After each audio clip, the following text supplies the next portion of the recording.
SCPs. They are written more like a document or collection of documents and less like a cohesive story. So, the formatting might seem a bit strange, having it read to you like this. Okay, item number SCP-3773. Object Class Safe. Special Containment Procedures. SCP-3773-14 is contained in a small animal containment cell on sub-level 13 of Site-87. Enrichment activities with SCP-3773-14 are to be carried out by containment staff at least 3 times per day. SCP-3773-14's diet does not differ substantially from a non-anomalous felines. However, all manifestations of SCP-3773-14 are lactose intolerant. Outside materials, such as pet brushes and toys, are to be fully decontaminated prior to their introduction to SCP-3773-14 to prevent a possible repeat of Incident 3773-13. In the event of SCP-3773-14's death, SCP-3773 is to be kept in storage for no more than 60 days. A new cat is to be introduced to SCP-3773 and designated SCP-3773-15, with the containment procedures appropriately updated when SCP-3773's anomalous effects manifest.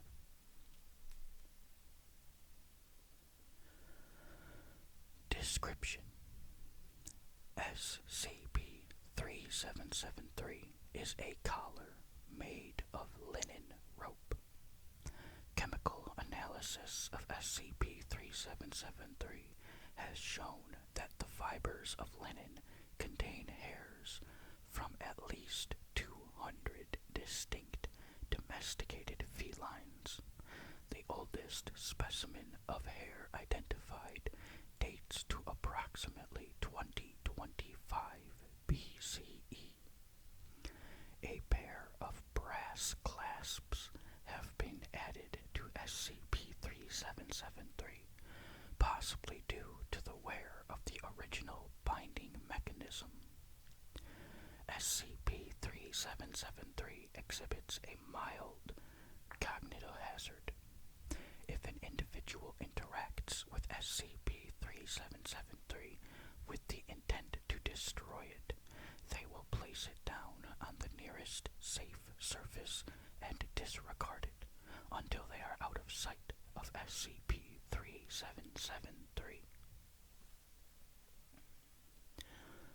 SCP-3773's anomalous properties manifest when it is affixed to the neck of a member of the species Felis catus, designated SCP-3773-number. SCP-3773 cannot be removed until the death of the SCP-3773-number instance, and its dimensions will grow and shrink so that SCP-3773 is always fit close to the skin of the SCP-3773-number instance without causing discomfort. The SCP-3773-number instance will begin to show biological changes consistent with felines whose DNA has come into contact with SCP-3773 3773. See Incident 3773-13. It is estimated that SCP-3773 can store the biological information of at least 18 different cats at a time. SCP-3773-number instances show a capability to alter themselves to have traits of several different felines, seemingly at will. Fur color, eye color, length and presence of a tail, and biological sex are all variable in SCP-3773-number instances. However, all instances of SCP-3773-number are uniformly lactose intolerant, even if the feline's SCP-3773-number takes the form of or not. These shifts in form are accompanied by changes in behavior, including preference in food, changes in responses to stimuli such as petting and high-pitched noises, and responding to different names. Litters birthed by SCP-3773-number will have offspring genetically identical to felines currently stored in SCP-3773. The default form of SCP-3773-number instances seems to be a chimeric mixture of all genetic information currently present in SCP-3773. Fur will often appear to be in a patchwork pattern. Eye colors are often heterochromatic, and in some cases, several tails, all functional, can appear. Addendum Incident 3773-13. Dr. Cassandra Pike, a parazoologist at Site-87, was given permission to bring items that belonged to her cat for the purposes of enriching SCP-3773-14, including a hairbrush, toy mice, and a dingle ball. Dr. Pike's cat died in August 2015 under unknown circumstances. Dr. Pike was allowed to interact with SCP-3773-14 for the purposes of studying behavior.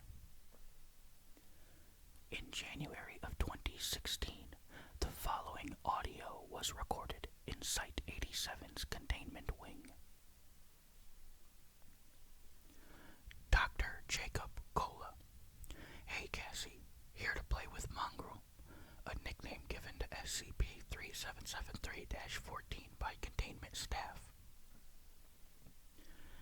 Dr. Cassandra Pike. Today is my last day with them, actually. For a while, at least. Flying out to Oregon to help Dr. Hendricks get acclimated with his new job. Dr. Cola. Go right in. Sound of a buzzer, followed by the containment airlock opening, followed by approximately 70 seconds of silence, before in-cell intercom is buzzed. Dr. Pike.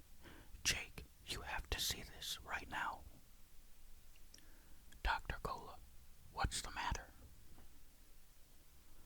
Dr. Pike. 3773-14. Mongrel. Whatever you want to call it. It looks just like my cat. My dead cat. Dr. Pike sounds shaken. It looks just like Oliver. Sounds like him too.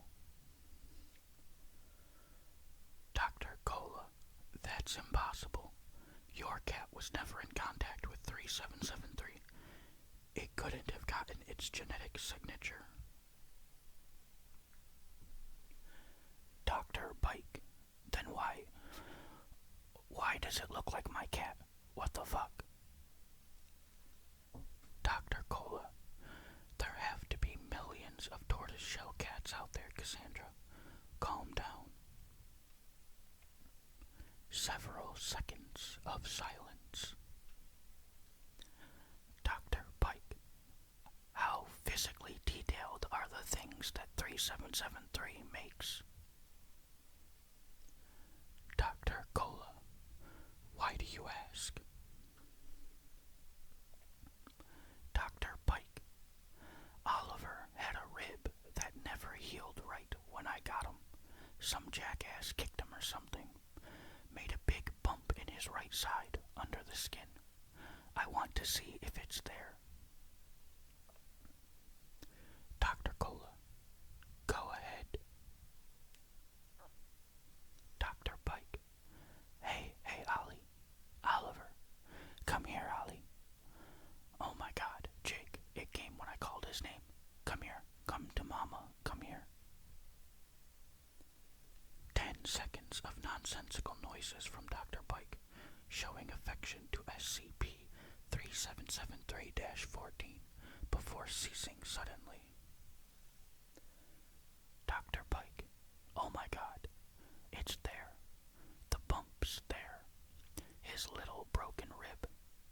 Dr. Pike begins crying. What the hell, Jake? What the hell? Subsequent testing showed that exposure to any feline DNA, not necessarily felines that have worn SCP-3773, has a potential chance of SCP-3773 cataloging it.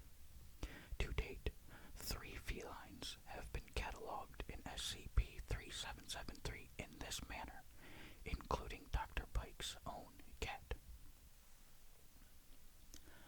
Addendum. Following Dr. Pike's return from Oregon in February 2016, her work with SCP-3773-14 resumed. SCP-3773-14 would often take the form of Dr. Pike's deceased cat, much to her distress. For the purposes of this document, this form of SCP-3773-14 is designated SCP-3773-14A. Dr. Pike requested a full-time assignment to SCP-3773-14's research staff for a period of 3 months, suspending 2 other non-time-sensitive projects. This request was approved by Dr. Adam Larson, current head of cryptozoological and parazoological studies at Site-87. However, Dr. Pike's behavior turned highly abnormal after 1 week of study. Dr. Pike spent increasing amounts of time with SCP-3773-14, and at one point fell asleep in SCP-3773-14's cell, risking the containment of 2 other anomalous items stored on the same level. For this, Dr. Pike was reprimanded, but did not have her clearance rescinded. The following conversation is recorded to have taken place between Dr. Pike and her significant other, Dr. Claude Maddings, at 1:12 a.m. on March 19th, 2016. Dr. Maddings, Cassandra, where are you going? It's the middle of the night. Dr. Pike, I'm just going out to the Mayor, a chain of supercenter stores exclusively located in the Midwestern United States. I have a craving for Twinkies, and they're the only place in town that's open this late. Dr. Maddings, going to the grocery store doesn't require a security pass, Cass. Dr. Pike, signing out with the night receptionist does. Dr. Maddings, the elevator to the surface is that way. You're heading down to containment again, aren't you? Dr. Pike, what the hell do you want from me, Claude? That's my cat down there. You remember what I did when he died? He was the only good thing in my life for a long time, and I have a chance to see him again, to say goodbye. Dr. Maddings, what do I want from SAP. You've clearly been affected by something. Dr. Pike, what do you mean? Dr. Maddings, this obsession you have, this worship of something that looks like your dead cat. It's not natural, hon. I think you've been whammied. A colloquialism used at Site 87 to indicate exposure to a cognitohazard. Dr. Pike, I haven't been whammied, Claude. You know what one looks like. It doesn't look like this. I just want to say goodbye to Ollie, okay? That's all. Dr. Maddings, there's an easy way to test it then. 5 words. Dr. Pike, seriously? Fine, say them. Dr. Maddings, does the black moon howl? At this point, Dr. Pike's vocal patterns radically change, and the recording picks up the presence of metal shaking against metal in a musical manner. Dr. Pike, it never stopped the sun from smiling. She wore a smile to rival its brightness before her beloved passed into the Duat, but her heart grew heavy and hardened. She deserves another chance to say goodbye, just as you gave her another chance. Dr. Maddings, what the fuck?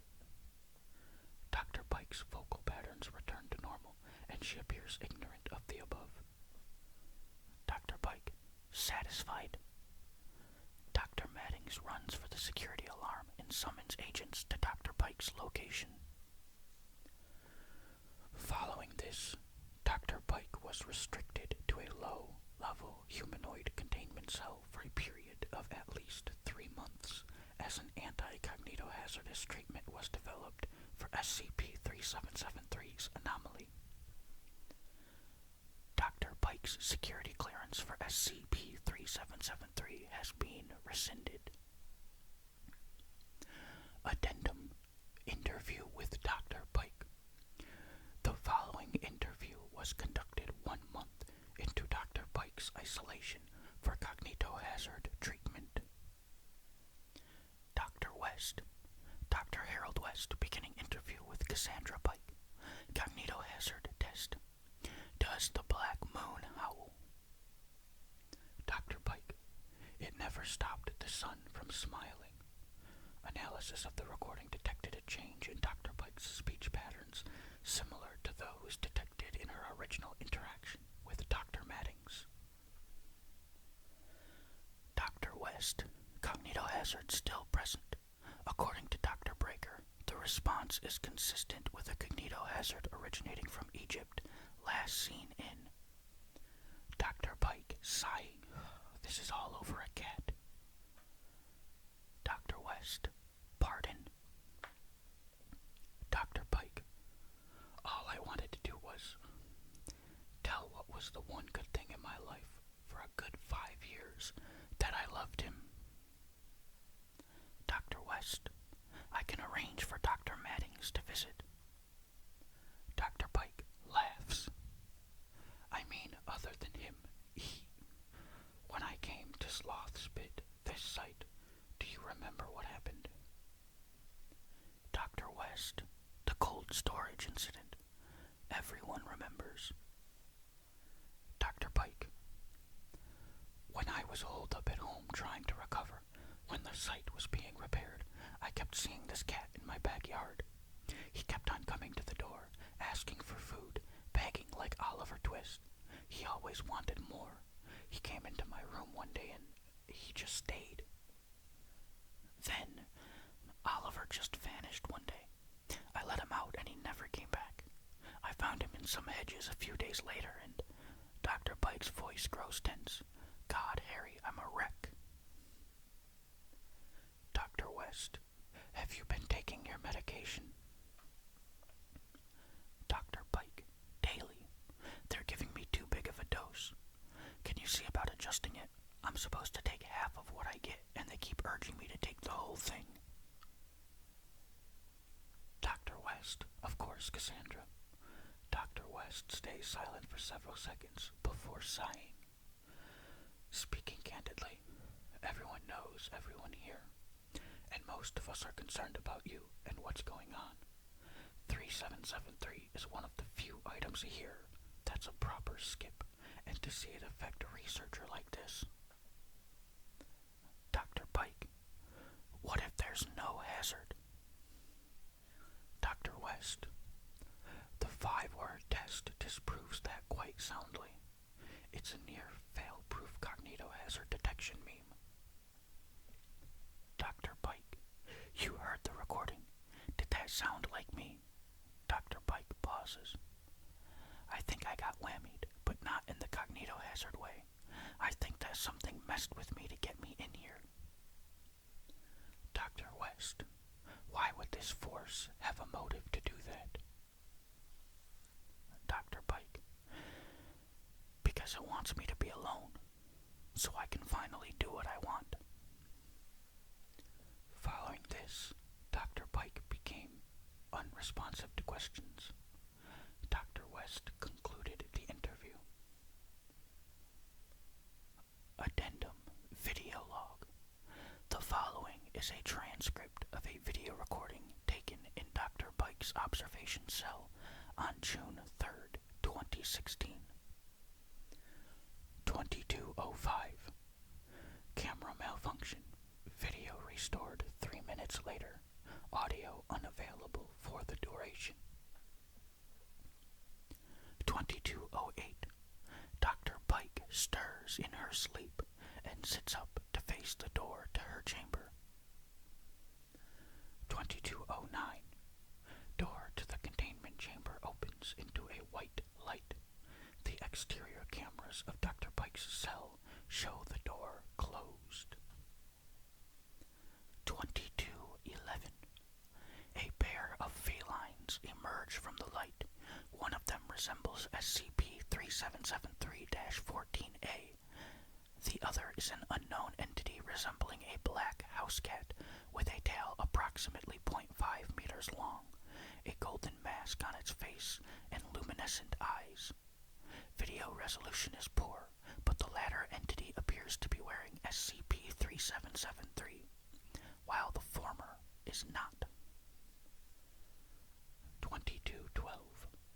SCP-3773-14A jumps on Dr. Pike's bed and begins interacting with her affectionately. Dr. Pike is seen to be crying and hugging SCP-3773-14A. Dr. Pike appears to be addressing the unknown 3773-number entity. 22:30. Between the two timestamps, Dr. Pike and SCP-3773-14A are seen interacting and playing with the unknown 3773-number entity, producing strands of rope and balls from behind itself for SCP-3773-14A and Dr. Pike to play with. At 22:30, SCP-3773-14A jumps off of Dr. Pike and makes its way to the door. Dr. Pike walks after it, picking it up and kissing it on the forehead. 22:34. Both SCP-3773-14A and the unknown SCP-3773-number entity depart, with the door closing behind them. Dr. Pike returns to her bed and sleeps, and is seen holding something in her left hand. Upon review of the footage the next morning, footage SCP-3773-14's cell was inspected and showed it sleeping in the corner of its cell. Following this incident, SCP-3773-14 has not assumed the form of Dr. Pike's former cat. Dr. Pike herself was interviewed by a member of Site Security following this. Agent Nicholas Ewell, do you remember this incident? Dr. Pike, I remember it, but I can't believe it happened. Then I woke up with you all at my door and cat hair on my clothes. Agent Ewell, does the black moon howl? Dr. Pike,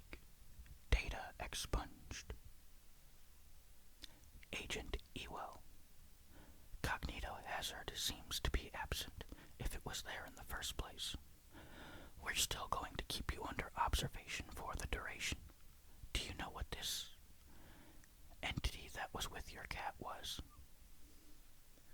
Dr. Pike, I think I have some idea, but you're going to have to run it by the mythology department on sublevel 5 for me to be positive.